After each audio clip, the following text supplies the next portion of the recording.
Okay, let's try and figure this out.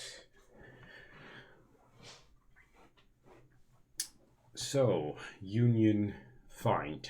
How did this thing work again? Well, the idea was that to start with, we'd have n of these elements on their own in sets of just one element. And to indicate this, each of their set pointers, or in this case, we call them the parent pointers, they would point to themselves. So 1 points to 1, and 2 points to 2, and 3 points to 3, and 4 points to 4, all the way to n. Okay, so what was find supposed to do? Well, it returns the parent of the given index. So we could just say, okay, return self.parent x.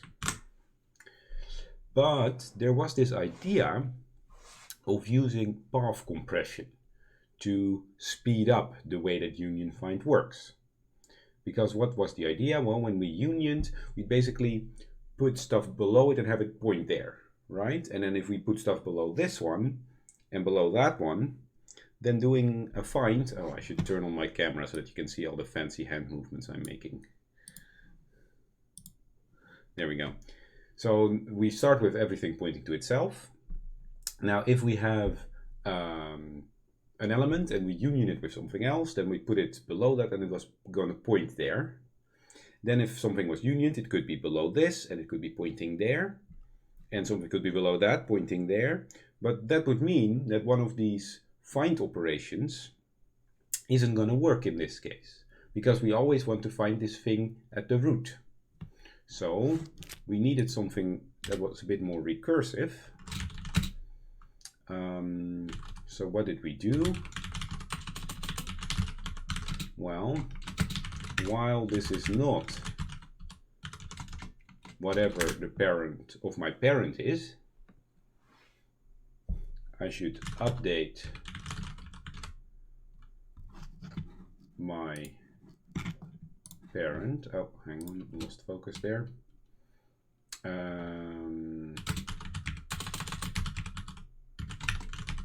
And I'm making another small mistake, bear with me. This was just x, and not a while loop, but an if loop. This is better, yes. Yes, so, early morning. If I'm looking at, let's say, the fourth in line, well, then this fourth in line has a different parent than itself. It's part of another set. So what are we going to do? We're going to make sure that this fourth in line is now going to shift up and point immediately to its parent. And that's what this line 21 does. So once we traverse this whole path to find out what set are we in, but then for next time we make sure we're pointing at that thing straight away, so that next time our code returns the answer a little bit faster. So we update our parent pointer.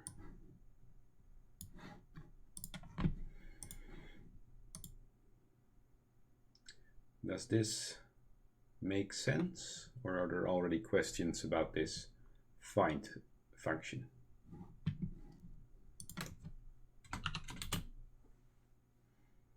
As I prepare to look at the union.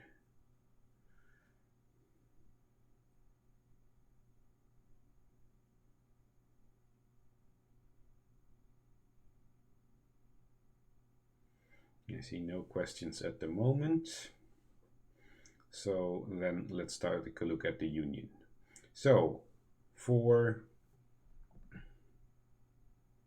there is one question, but now you do the updating only once. So when you union a lot of elements before one time using find, it doesn't work, right? Yeah, Naomi, you have a good point. But we're going to solve that in our union function, right? So the problem with this find is that I'd only update it after actually doing a find. So if I have a whole chain created already, and I now do this find, then it's still going to take an enormously long time to do that. Well, that's where union comes in. Because what's union going to do? Well, first it's going to find out what set is X in and what set is Y in. And this is what prevents us from creating these huge chains that you are describing. Because if I have a chain that is somewhat built up, for whatever reason, if I now union them, I'm gonna use find, and I'm gonna update everything along the path of this X and everything along the path of this Y. So by ensuring I use find in my union, I ensure that over there I already try and compress the paths. Okay, now then what was the idea? Well, we can only union if they are currently in different sets. And then what did we do? Well, this is where that rank came in, right? So if the rank of X is higher than the rank of Y, then X is the bigger set. We don't know exactly how much bigger because this rank was an imperfect measure, but X was still the bigger one. So then what do we do?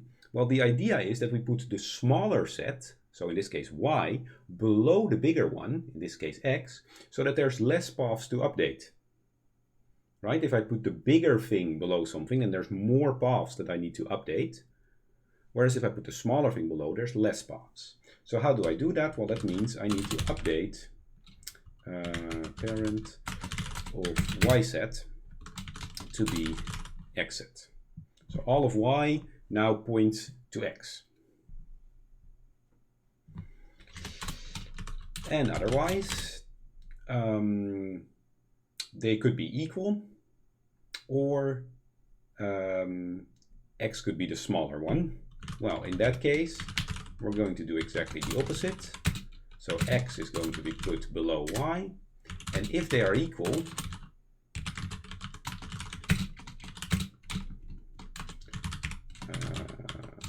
there we go, if they are equal, then we should update the rank of the one we just made bigger, and we just made, let's see, we made Y bigger now, yes.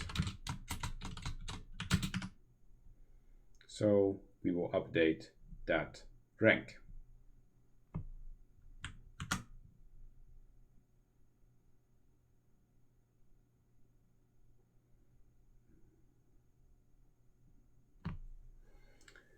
Does this make sense, or are there questions about this?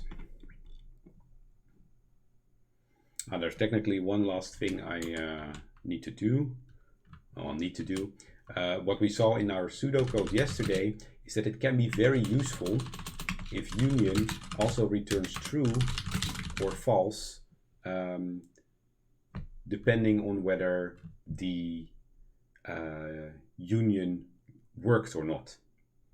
Because, for example, in Kruskal's algorithm for minimum spanning trees, we can just say, okay, try to union these two vertices, so try to add this edge, and if that returns false, then we failed, it would have created a cycle, so we need to move on, and if it succeeded, great, then we immediately did so. So this could be a useful addition. The tests don't require it here, so I'll remove it now. But it could be nice for union to return true when it succeeded in unioning and false when it failed to union. Some quality of life improvement. All right, and this did give us the right answer. Urg asked, can you explain again why you create X set and Y set? For sure. So X set and Y set represent, let's say, the root, if you want to think of it like that, of this chain of pointers. And what do I need to do? Well, I need to make sure that when I union, for example, a node 2 and 4, but 2 is actually already in a set with 1, then I need to make sure that I find out about this. Because what could happen is that 2 and 4 both point to 1, so they're already part of the same set. If I don't check what set they're in, if I don't do this X set and Y set that I find with self.find, then I'll just say, okay, well, 2 and 4 are different numbers, so surely I can union them. Whereas when I call self.find, I find out that they're actually already in the same set. Does that make sense, Urg? So it's basically a way to check, are they already in the same set or not? I'll show you the code for find again in a second, Lotte.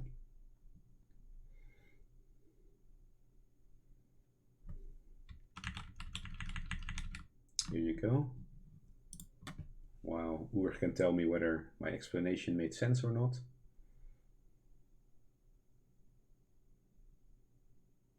Makes sense. All right, good. Then if there are no other questions, I suggest we move on to the next exercise. In the next exercise is an old exam exercise. And in that exercise, you need to implement a solution to the problem described in text. I'm going to give you 15 minutes to do so, after which it will be break time. Again, ask me any questions you may or may not have. Then what we will do is during the break, I'll have a poll up that you can use to indicate which solution you want me to implement, because I'm not sure if we have time to do multiple solutions. There are multiple options, but I'm not sure if we have time to do all of them. We'll find out. But first, I'll give you 15 minutes to work on this. And again, if you have any questions, please do ask in chat. There we go. And I'll take a moment to answer some more questions about union find.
All right.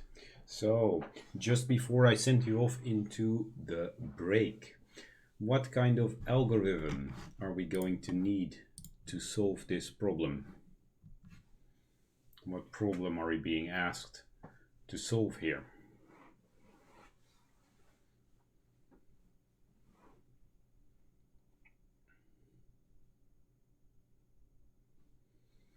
Naomi is suggesting PrimJarník.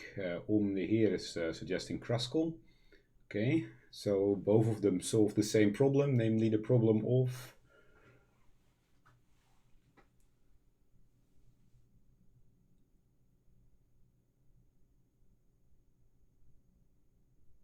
yes, exactly. Finding a minimum spanning tree.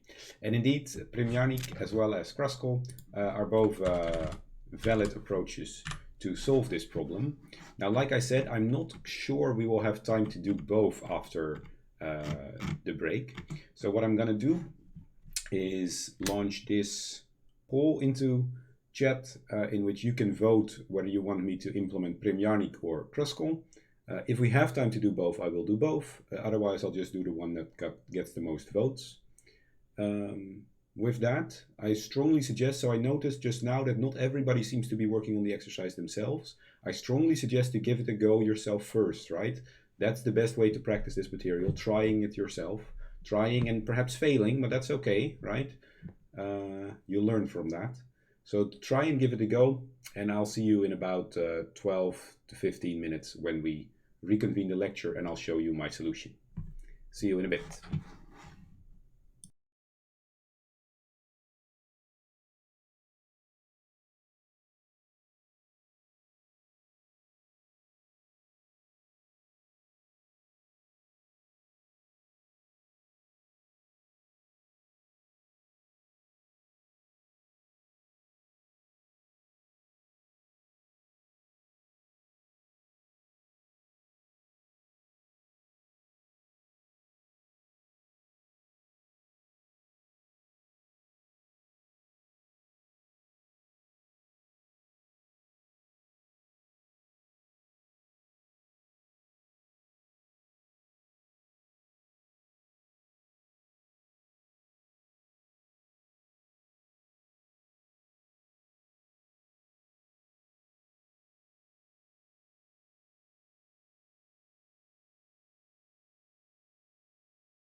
All right.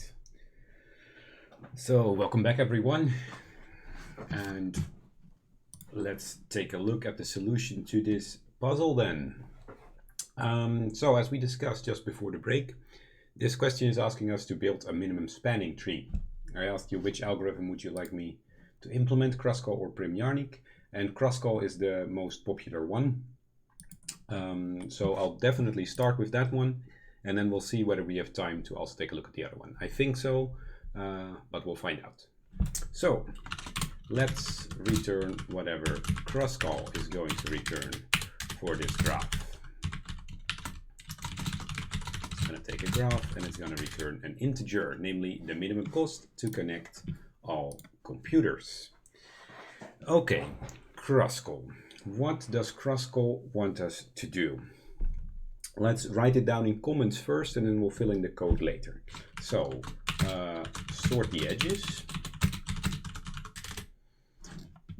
Then we should iterate over the edges, adding them to the MST so long as they don't create a cycle. And finally, return the cost. Okay, these are the things we need. Let's start then by sorting the edges. Well, remember, we did this a few weeks ago. If we have something to sort, we can just use sorted. And then we want all of the edges. So I think this is how we get them. Let me check. Edge node graph. Graph has a function all edges. Okay. So all the edges in the graph. And we want to sort them. Is it this? Atter getter? I always forget how you spell it. Might just be this. Let me check. Atter getter Python. Atter getter. Okay. Atter getter. And we want to sort by the attribute. Is it called weight? It's called weight. Okay. We need to import atter getter. So from operator import atter getter. There we go. And now we have a sorted list of edges sorted by weight. Now we need to iterate over these edges. Okay. Adding them so long as we don't have a cycle. And how many did we want to add again? Well, let's say that for starters we have 0 edges and we want to iterate while this is less than the number of nodes in our graph minus 1. Right, remember it was v minus 1. When we have v minus 1 edges added, we have exactly created a minimum spanning tree.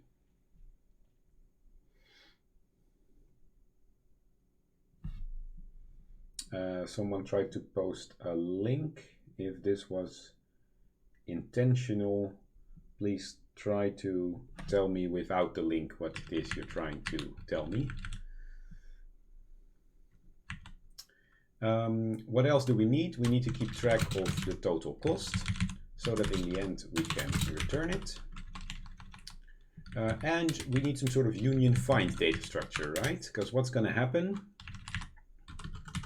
I'm going to need to keep track of quite a number of things actually. We're going to start by finding the edge that we are interested in. And then what we're going to try and do is try and union the endpoints of these edges. So that means we need a union find. And let's see if it's the same one as the one we just implemented, and it probably is. Yes, then we need to create it first, which just gives us empty arrays, and then we can make the union find by giving some list, and it will create one element for every element in that list. So what was it called? Make union find. For, well, for what do we want this? For g.nodes, right? For every node we want to make a an element in the list, or that's the number of things we want in our union find. Now let's see, is this union find nice, and does union return a Boolean? Yes. So what can we do?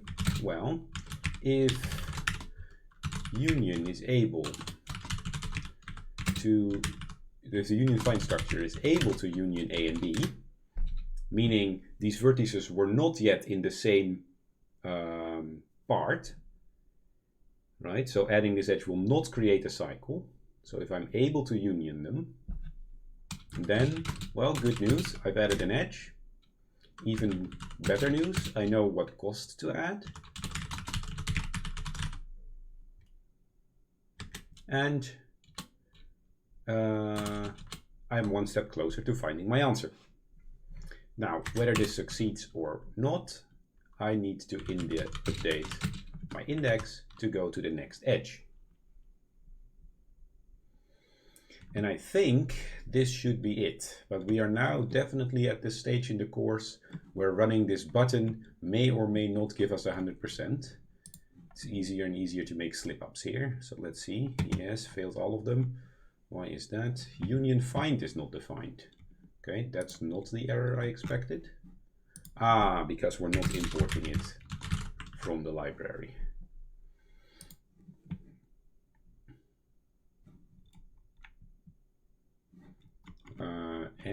Oh, I didn't call it N, I called it num. Well, we'll get there. Okay, pass the your test. And also pass the spec test. I'm gonna zoom out once, just so I can show you a little bit more code on the screen simultaneously. You can also make the code uglier by removing 2 white lines, but then I can almost show you all at the same time. So I'll go through it one more time, and if you have any questions, please start typing them already. First things first, we sort the edges. So we do this with the way we saw several weeks ago, right? Sorted is just Python's way of sorting things. We want to sort the edges, and we want to sort them by weight. Then there's a whole bunch of things we need to keep track of. How many edges have we added so far? What is the cost of these edges? And what edge are we currently considering? Then I create my union find structure that I need to keep track of these disjoint sets, right? So all these different connected components of my graph. Then, so long as there's still edges to add, I take a look at the edge that is now the next in line. If I can safely add it without creating a cycle, I add it, I include its weight, and I move on to the next edge. And finally, I return the cost.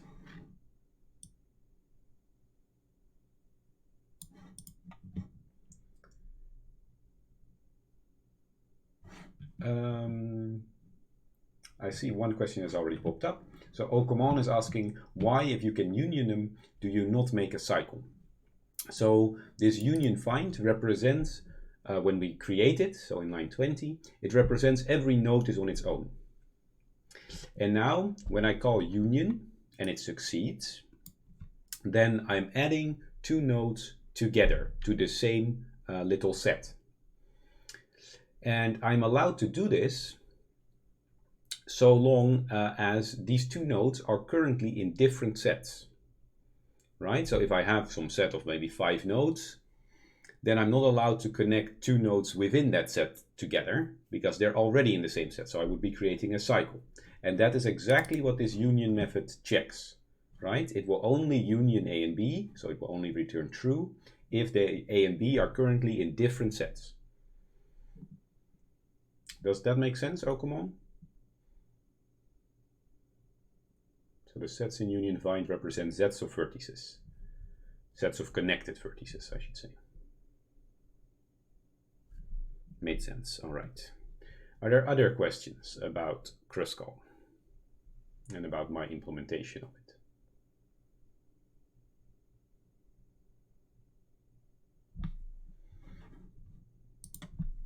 What I'm going to do in the meantime is add this to the answer. So the answer also has a version of Kruskal. Solution temp solution, but it is written slightly differently than the one I have created now. Kruskal from tutorial as implemented during the tutorial. So when I publish the answers after our tutorial is done, you can also take a look at exactly the code I just wrote.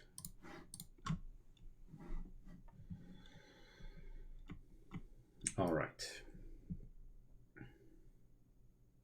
If there is nothing else, then let's do one quick analysis exercise.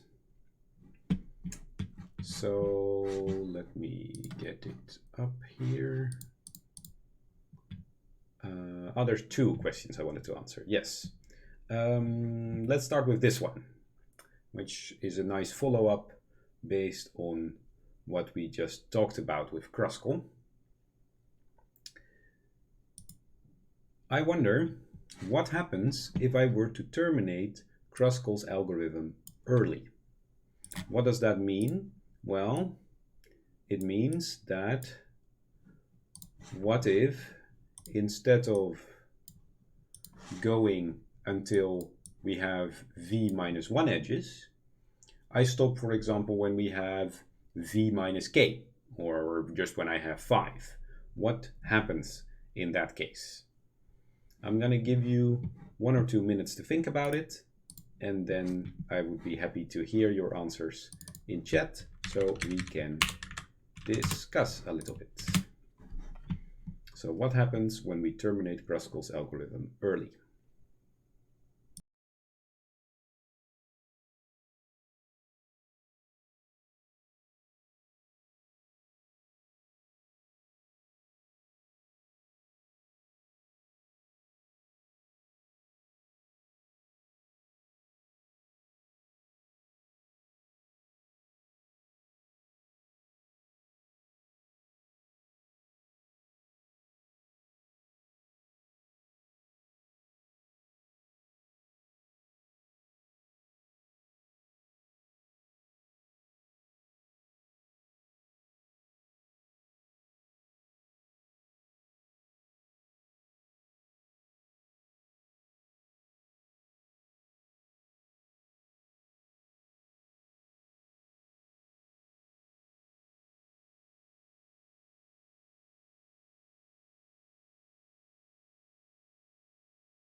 All right.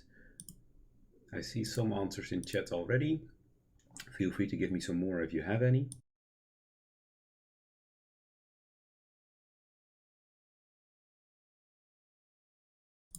I'm trying to get my tablet set up to also make a drawing of what this looks like, but my tablet decided to reboot, so there we go. This is still some nice stuff from Automata, Computability and Complexity Theory yesterday. Let me create a new slide. There we go. Get a piece of paper.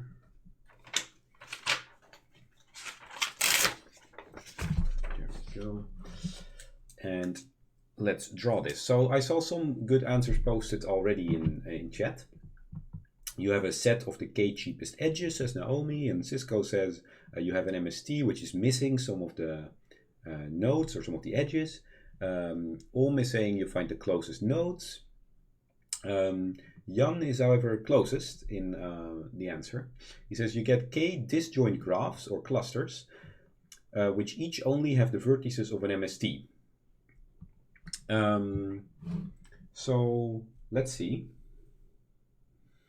So normally, if I have Kruskal on this graph, and let's just say that every edge is, or every vertex is connected to every other one, right? So all of the possible edges exist. So this, and this, and so on and so forth. Which is Kruskal going to pick if I tell it to only pick 3 edges? Well, it will only pick, oh, don't start running ads already. There we go. I only just booted you. You're supposed to do this every 15 minutes. Okay. These 3 are the edges it will select, but it can't because this is a cycle. So the largest one, let's say it's this one, it won't add. Hello, tablet. Yes, thank you.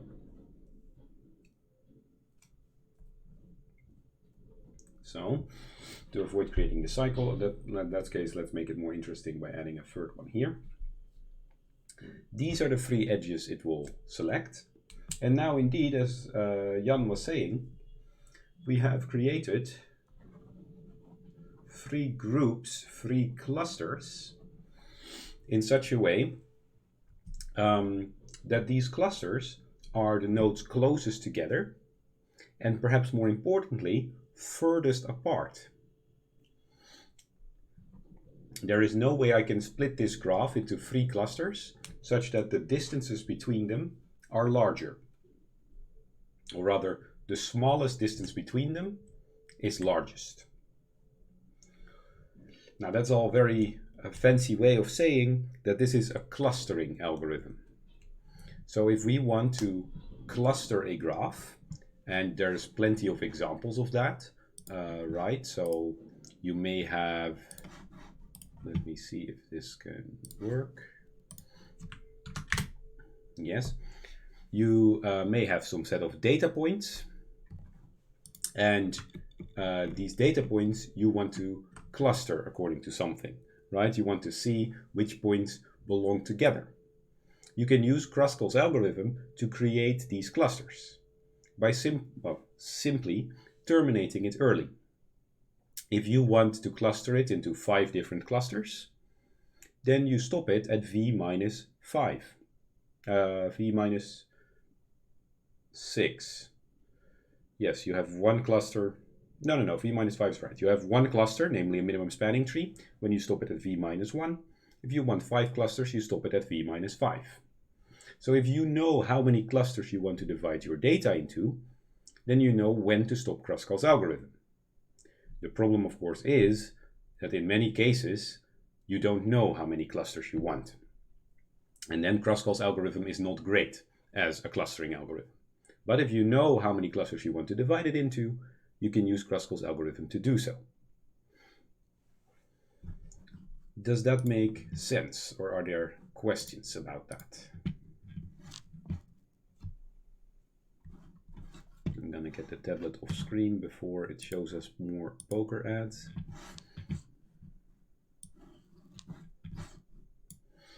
I see Naomi had a question, which was still about the code.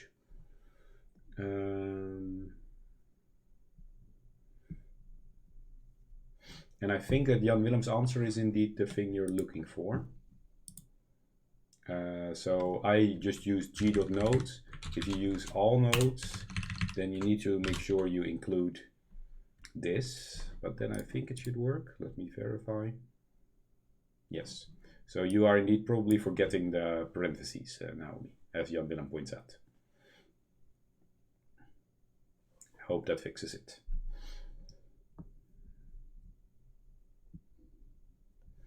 All right.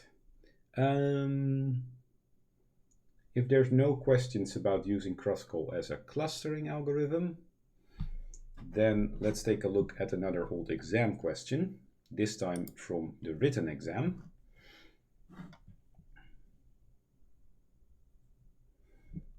Okay, Naomi, if you want me to take a look, I can also do that after class, right? So you can stick around in chat and I can take a look at your submission and see what's going wrong. In the meantime, we have a different question. It's one from the written exam.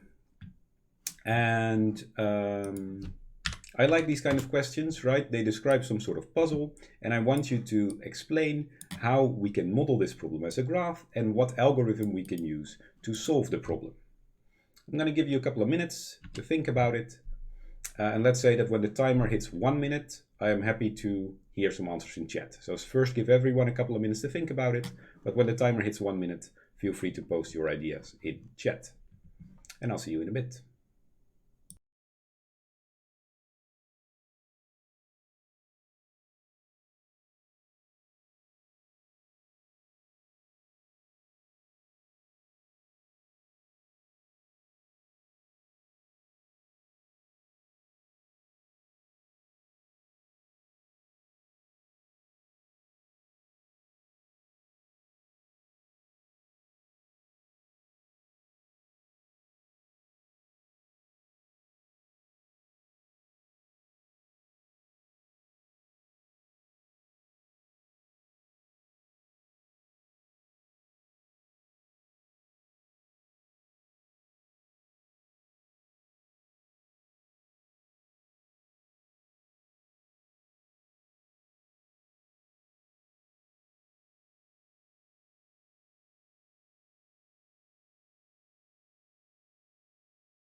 Okay, I see no answers in chat yet, but if you have one, please do go ahead and give us one. Ah, there we go. Use a weighted directed graph where you have nodes on the intersections. The weights represent travel time, and the vertices also have a weight for waiting time. Use Dijkstra for the shortest path. Okay, I really like that idea. Let's see if Jan agrees. We make a graph where every intersection is a vertex. The streets are the edges, with a weight dependent on the time it would take to travel the length of the street, plus the average time of a traffic light times the amount of traffic lights on that edge. We can then apply Dijkstra's algorithm to find the shortest path between two vertices, possibly with a heuristic of the distance between the two vertices. Okay, sounds good. So let's quickly take a look at how I would write this down. So yes, a star is indeed what Jan is suggesting, I think. Let me get Twitch chat off this screen. There we go. So the suggestions being made are something like this. A graph G is VE, where V is one vertex for every intersection. E is one edge for every street. And the weight function, of course, from E to the natural number n is, for example, length of street divided by walking speed, right? So some measure of how long does it take to get through the street. And now there were two alternative ideas. So Jan said, well, how about we add here the number of traffic lights multiplied, let me not use an X, that will only get confusing, times the average waiting time. No, don't show me an ad. You just showed me one. Okay, go ahead, tablet. Sorry for this. We need to wait a little bit. There we go. Now get me back to this. Yes. Make it visible again. Okay. And the other suggestion was to also have a weight function of vertices, which is, well, something related to the traffic lights, right? So waiting time for traffic light. And then both Jan and Om agreed, we will use Dijkstra or a star to find the shortest path. And I agree. This is also the answer I had in mind. And for an exam question like this one, right, this is why I'm not asking this in an implementation form, but why I've asked this in an open form, because the question is a little bit underspecified, right? Number of traffic lights, okay, does that mean that we really only need a number of traffic lights, or is it fine if we multiply it by some time? That's all okay. The main thing I want you to extract here is that these are the relevant elements, and the graph model should look something like this. And both what Om and Jan are suggesting is totally fine. Last year there was also someone who came up with a completely creative idea. I don't remember exactly what it was like, but I puzzled it out and I thought, yeah, this can also work, right? So these questions don't have one perfect solution, but for me it's seeing, okay, can you extract the relevant elements, and can you get to a model that you can use an algorithm on to solve it? In the implementation exams, it's often the case that there's only one way to do it, but on the open questions, I want to focus only on your approach instead of can you actually implement the approach. So can you have a good idea for an approach rather than can you actually fully execute it. I realized that once again I've been gesturing to no one, so hi. Yes, are there questions about this exercise or exercises like this one?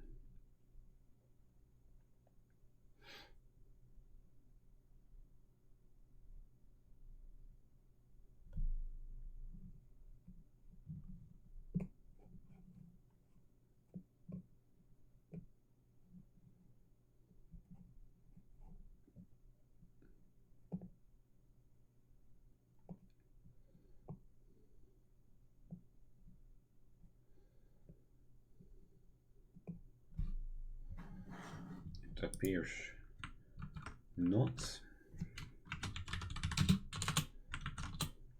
Okay. Then, yeah, we have a bit of a choice again. Let me set this up again like this. So there's two options for you to choose from. Let me create a poll. So we can either look at PrimJarník's algorithm, and I can implement that for you, or we can take a look at the last implementation assignment that I prepared for today, which isn't technically speaking about material of this week. It's just a graph problem that we need to solve. Yeah, I've already spoiled a little bit that, well, it's not going to be shortest path for minimum spanning tree. It's going to be something else. So that's the alternative we can take a look at. So PrimJarník or old exam, not this week. Does this work? Yes. I'll give you 30 seconds or so to vote on the poll, and then we will take a look.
Thanks. I indeed forgot to unmute myself. Sorry for that, but thanks to Siching and Alfie for pointing it out. So I was answering Naomi's question. Yes, the PrimJarník implementation is given in the solutions after the tutorial. If that changes your vote, I'm not sure if you can change it in this system. I know you can in feedback fruits, but I don't know about this this thing.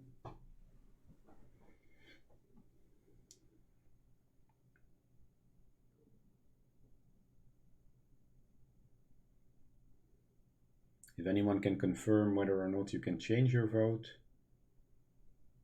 You can change it, okay. Well, since no one has, let's take a look at PrimJarník anyway. So this exercise will remain available to you for after the tutorial. It's also an old exam question, so you cannot change it? Okay. Well, let's take a look at PrimJarník anyway. Right, this exam question is about stuff from last week. Take a look at it, it's nice practice. But for today, let's focus on more minimum spanning trees. So let's take a look.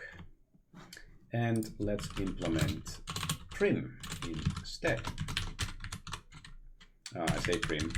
Of course, I'm with mathematicians. I should not forget the mathematician. So, PrimJarník.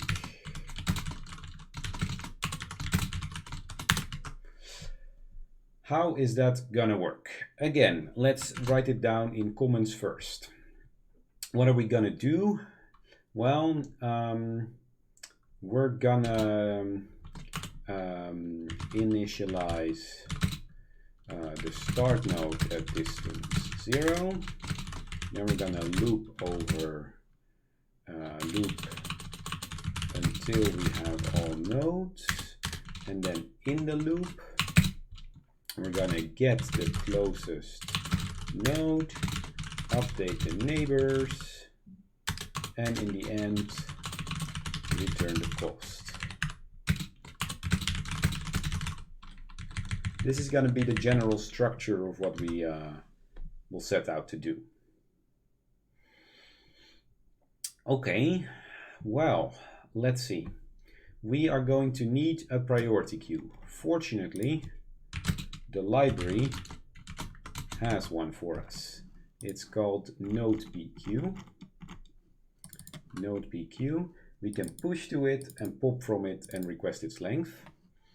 Push, add a tuple weight, node ID to the priority queue. Returns the tuple weight node ID with the lowest weight. Okay, so what we cannot do is for an arbitrary element request the distance.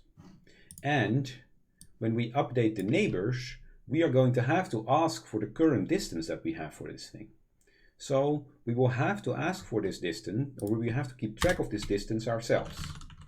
So let's create some sort of distances thing, and we might as well make it a dictionary. That's usually nice.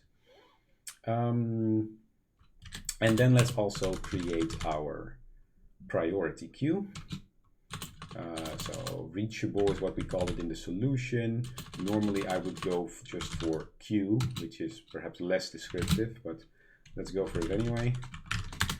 And the first thing we're going to add to that queue is some arbitrary node that is at the distance of 0. Well, an arbitrary node. How about we just pick node number 0? Why not? And with weight 0, node 0 as the start node. And of course, we again have some cost that we start at 0. Okay, now normally we would say here while true, right? That's what our pseudocode said. Let's see if we can be a little bit more clever about this. Loop until we have all nodes. Okay, so how about we also keep track of what nodes we have already done? And then we can just say, well, so long as I haven't done all the nodes, I should continue.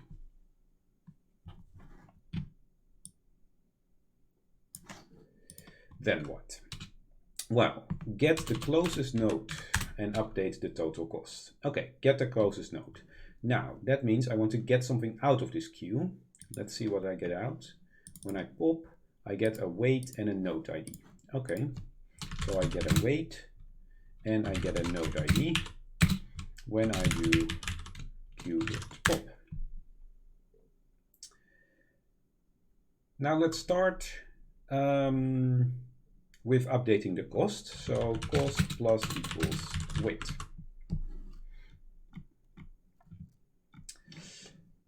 And now I need to update the neighbors for, wow, how do I get the neighbors? Let's find out.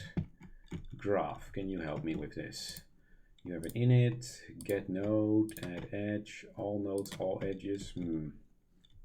Okay, well, if I get the node, maybe the node can help me. Add neighbor. Ah, node has get neighbors. So I'm going to call graph.getNode .get neighbors. Okay, so we'll see what that returns in a moment. Get the node and then get the neighbors. And what does that give me? It gives me tuples weight, comma ID. Okay.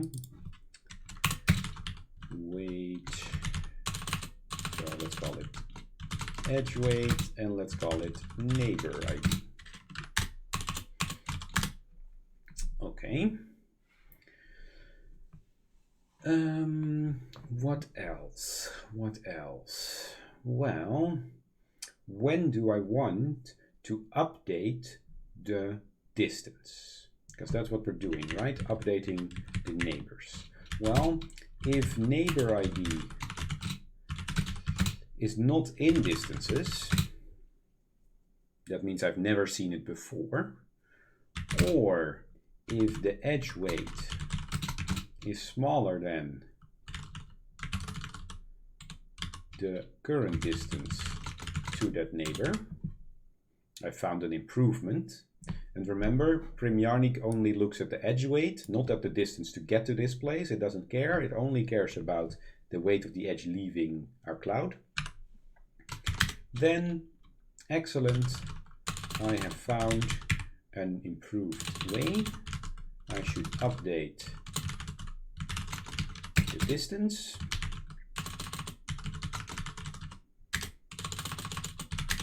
And, well, I need to make sure that next iteration I can again pop things. So every time I've updated it, I'll add it with the new weight. I'll add it to my queue. Okay, and in the end I return the cost. Now if I run this code, it's not going to work. Can anyone tell me why it's not going to work? What's going to go wrong here?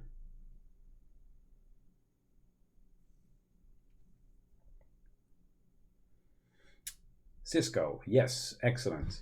I forgot to add something to scene, right? I say, well, so long as the length of scene is smaller than the length of nodes continue, if I'm never adding anything to scene, this will remain 0, and therefore nothing ever happens. So when do I need to add it to scene? Do I need to do that here? So do I say scene.add neighbor?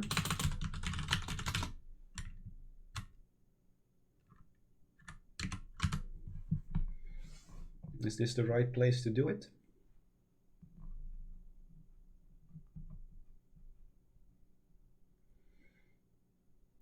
Again, Cisco says no. And Naomi and Om also say outside of the if. Or Naomi says outside of the if, and Om says at the end of the while loop. Yeah, so Naomi, if I were to put it outside of the if, then I always say that I'm done with my neighbor. But what I'd like, indeed, is remember, just like in Dijkstra, a node is only done. I found it's impossible to find a smaller way there when I have removed it from my queue. Only at that point do I know it's impossible to find a better way to go there with Dijkstra or to add it to the MST with PrimJarník. But that has a small problem, because it means that if I find 5 ways to a certain node, and I find the longest one first, and then the one but longest, and so on and so forth, then I'm adding a node to this queue 5 times. So what I should also do here is check when I get something from the queue, is it in scene? If so, well, stop whatever you're doing and go to the next iteration of this while loop. We have a node that I've already processed. We should not look at it again. And if you want, that is a small optimization that won't matter a lot, but it might matter a little bit. You could also add here that the neighbor is not in scene. And then I need to add brackets because suddenly we have an AND and an OR combined. Right, so only consider neighbors that we have not yet explored, we have not yet found the guaranteed fastest way to, and that give me a better path. All right, I think this should be it now. Let's see. Yes, I was running PrimJarník, right? Yes, okay, good. So that's it. Doesn't quite fit on one screen, unfortunately. But again, I'll copy paste this to the answers so that you have exactly this one in the answers, as well as the one that the DAs previously prepared. Are there any questions about this implementation?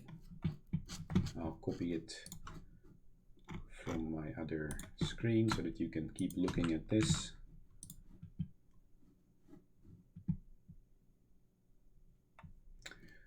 You're asking what kind of implementation exercises can we expect at the exam? Good question. It depends a little bit on what form exactly the exam will have,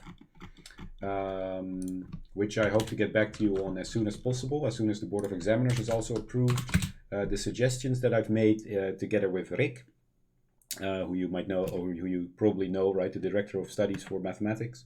I've talked to him about it and I've come up with a proposal. But if it is going to be similar to last year, then, well, this was an implementation assignment from the implementation exam last year.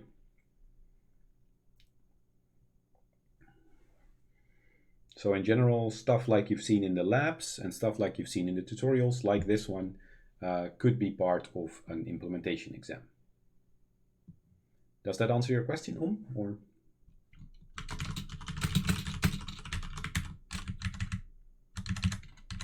Meanwhile, I'm adding this, save, publish answer.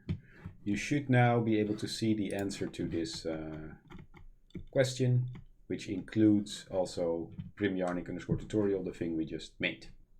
I've answered Ohms, that's good. Naomi, I don't understand why you don't have to add edge weight to the distance to reach the previous node instead of just making the distance to go to a node, the weight. Ah, okay, yes. So if we were doing Dijkstra, then indeed this would be incorrect, right? In Dijkstra, we would need this, right? However much we took to get here, plus the new distance. And that's true when we want to find the shortest path from a certain node S to a certain node T. But now we are trying to find the minimum spanning tree. And PrimJarník was based on the cut principle. And the cut principle said, give me any subset of vertices, the smallest edge leaving that subset must be in a minimum spanning tree. Or rather, there must be a minimum spanning tree that contains that edge. And so we are only looking at the weight of these edges now, because we're only looking for the smallest edge leaving our subset. And therefore, we only need this comparison. Does that make sense, Naomi? Yes, you were confused with Dijkstra. Okay, good. Gideon, on the exam, will we get information of the algorithm like we do right now, or will we just get told implement Dijkstra, for example?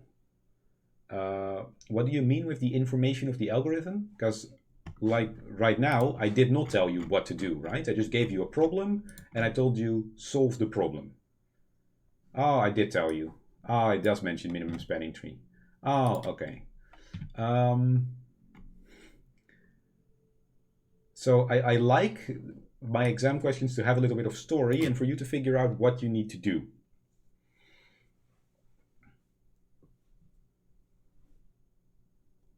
So yeah, I'm not quite sure with what you mean with information on the algorithm, like we do now, or will we just get told implement Dijkstra? I don't really know what the difference is between these two options you're giving me.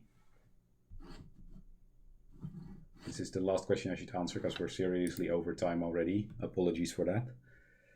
I'll be happy to answer more in chat afterwards, but let's see if we can quickly clear this up on stream still.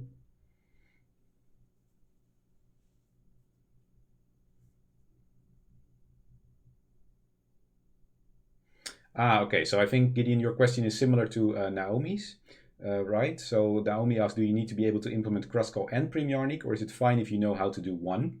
I expect you to be able to find a minimum spanning tree. I expect you to be able to execute both on paper, right? So if I give you a graph on paper and I ask you in what order does Kruskal consider the edges, or in what order does Kruskal add nodes, or stuff like this, I expect you to be able to do that. But when it comes to implementation, you need to be able to find the minimum spanning tree. And if you prefer one over the other, that's fine.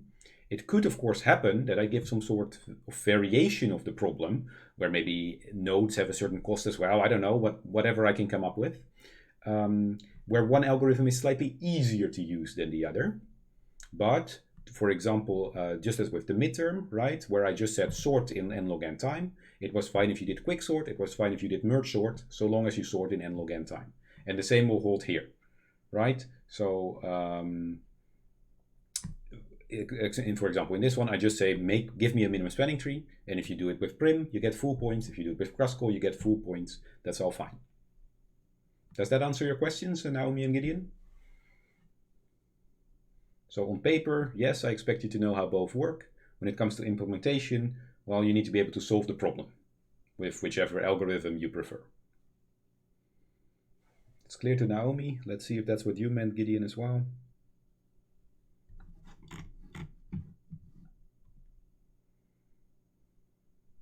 Yes, all right, good. Then we'll leave it here for today. I'll stick around in chat for a couple more minutes as per usual.